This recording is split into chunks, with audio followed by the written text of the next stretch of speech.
Hello and welcome to this brief run through on templates in Crayta. The template is essentially a group of assets and it remains in its configuration once you've made it. I've got an item here that's ready to be made into a template, so it consists of a mesh, which is this brassiere, and then I've added some other items as children of the mesh, including an effect, a sound, and a light. In order to turn this configuration of objects into a template, I'm going to click Template in the Entity Editor and I'm going to click Create New Template. And then give it a name, click OK, and it's now accessible as a template in the template section of my library. If I want to place another version of this same template in my scene, all I need to do now is click on that template there and then click in the game world. Notice that these are all exactly the same as the original one, except for the location and the rotation. If I want to make edits to any one of these, I can still do so. So I can click on this one and I can check this active box, for example. And notice that just because I've edited that one, it hasn't impacted any of the other versions of that template. So it's really powerful to use alongside scripts because it means any small changes to the properties, you don't necessarily need to update all of them to match those same properties.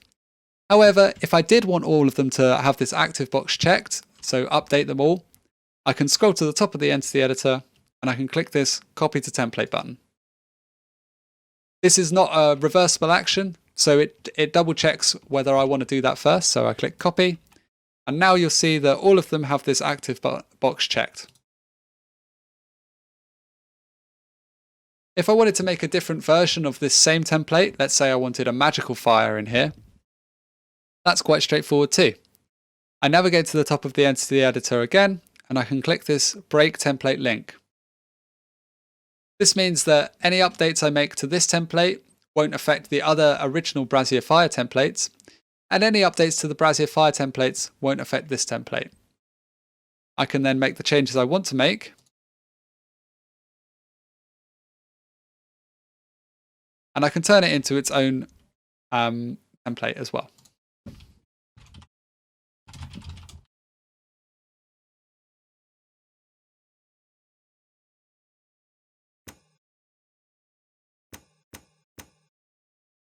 If I want to make changes to a template and I don't want to do it in the game world and I want it to propagate to all of them, I can do so by navigating to the template that I want to change up here in the drop down up here. So for example, let's say I want to make some edits to Brassiere Fire. I can then navigate to the Brassiere Fire section of this drop down and I can make edits in here. Edits in here will be automatically propagated or automatically update all of the different versions of this single template. So if I change the fire in here to, let's say, fire smoky, and then click stop editing template, you'll see that the fire in all of these has been turned to fire smoky.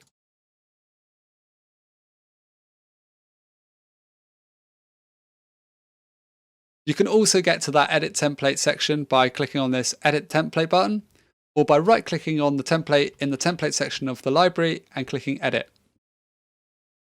It's also worth noting that you can add templates to packages, which means that if you spend a lot of time making templates like these, then it's really easy to reuse them in your other games and also share them with the community so that everyone can leverage your great work, and you'll find that you've got your lights in dungeons all over Crayta. So that's it. Hopefully that was helpful. Thank you for listening.